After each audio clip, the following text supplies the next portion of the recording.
Vous êtes une association ou un porteur de projet, vous pouvez donc faire appel à des subventions publiques. Comment identifier ces collectivités? À quels critères faut-il répondre? Et quand déposer votre dossier de candidature? Allez hop, c'est parti!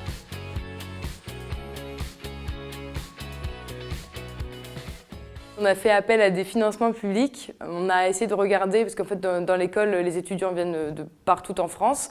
Et donc on a essayé de voir de quel département, entre autres, ils venaient. Et donc on s'est dit qu'on allait pouvoir démarcher les mairies, par exemple, de leur ville, ou les mairies des différentes, même dans les différentes régions, parce que même au niveau régional, on peut trouver des financements. Et donc du coup, c'est comme ça qu'on a à chaque fois démarché les différents organismes. On a fait appel à des subventions publiques, on a fait appel donc, au Conseil général du Val-de-Marne.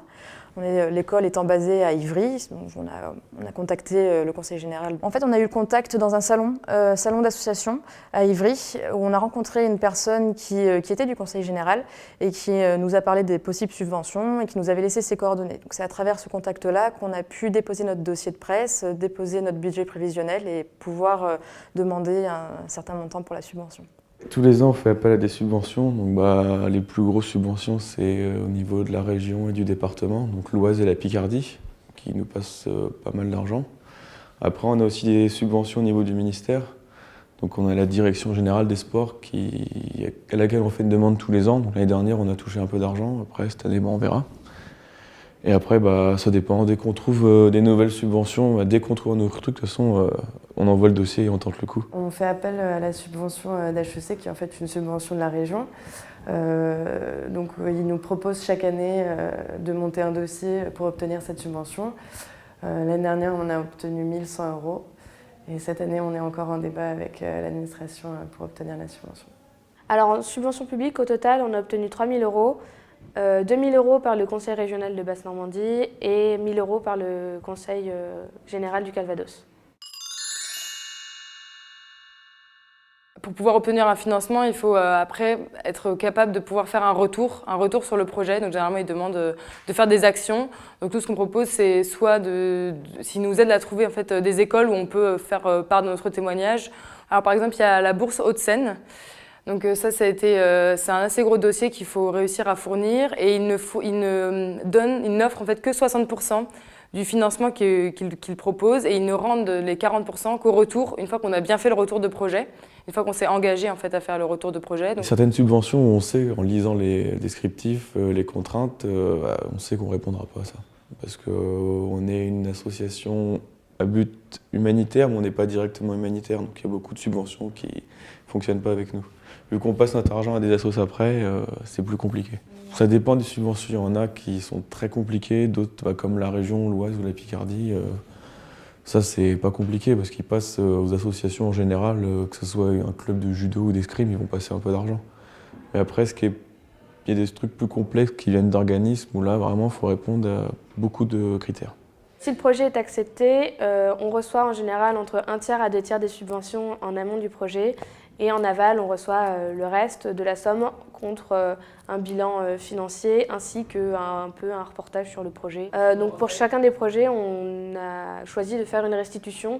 Donc chacun d'entre nous a tenu tous les jours un petit carnet de bord et on a fait une synthèse de ces carnets de bord qu'on a mise pour un dossier à rendre au Conseil régional et au Conseil général. On a gagné 3 000 € avec cette bourse, donc pour l'instant on n'a touché que 60%. Le délai pour obtenir la bourse est assez important parce qu'on a fait la demande de bourse vers avril et on n'a pas eu le financement avant août. En fait, on a eu le financement alors qu'on était déjà sur place, donc il a fallu bien gérer le budget pour pouvoir déjà faire le premier versement à l'association partenaire. On a déposé le dossier environ au mois de novembre. On a attendu 2-3 mois avant d'avoir une réponse positive et encore 2-3 mois avant d'avoir l'argent. Par contre, on n'a pas touché les 5 000 € qu'on espérait. On a touché à peu près environ la moitié, 2 800 €. Mais c'est ce qu'on nous avait dit. On nous avait dit tabler haut pour toucher environ la moitié. 2 800 €, c'est beaucoup d'argent pour au final pas beaucoup d'investissement. Donc c'est tout bénef, oui. Il y a beaucoup de subventions qu'on va recevoir après l'événement. Donc au final, ça va être des dons qu'on va garder pour financer le projet de l'année suivante. Cette année, on a reçu des subventions au mois de novembre, alors que le tournoi était au mois de mai. Donc ça dépend vraiment. Pour calculer combien on va toucher, on fait en fonction des 2 ou 3 années précédentes. On fait une moyenne et puis on prévoit d'avoir tant d'argent par cette subvention.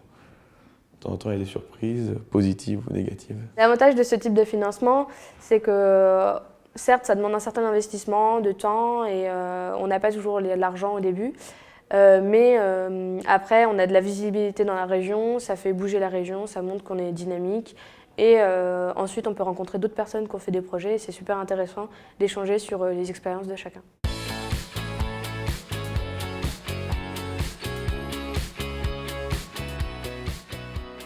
En résumé, vous pouvez vous adresser à 2 types d'acteurs pour demander des subventions. Les collectivités territoriales, villes, départements, communautés de communes, régions, États, Europe, etc. Et les institutions publiques, comme le Crous, l'Accès, Agence pour la cohésion sociale et l'égalité des chances, ou encore votre école ou université via le FSDIE.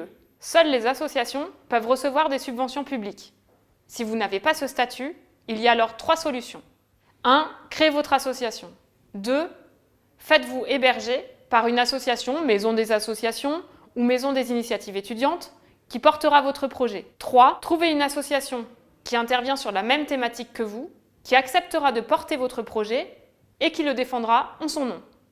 Concrètement, pour prétendre à une subvention, votre projet doit entrer dans l'un des champs de compétences de ces acteurs, éducation, santé, etc. Ou avoir un impact sur le territoire qu'ils administrent, ville ou région. Ou avec un territoire où il existe une coopération. La région Aquitaine, par exemple, coopère avec la région Itasie à Madagascar. Votre dossier devra être présenté à des périodes précises. Pensez à anticiper, cela peut prendre 2 semaines à 6 mois. Un conseil, pour rendre celui-ci percutant, pensez à réutiliser les mots-clés de l'appel à projet. Attention, il est souvent indispensable que votre projet soit cofinancé, c'est-à-dire financé par plusieurs acteurs. Et il est toujours intéressant de varier les types de financement. Cela vous rend plus crédible et rassure les financeurs. Et maintenant, c'est à vous de jouer et de relever nos défis. À bientôt pour une prochaine vidéo sur les prix et les concours.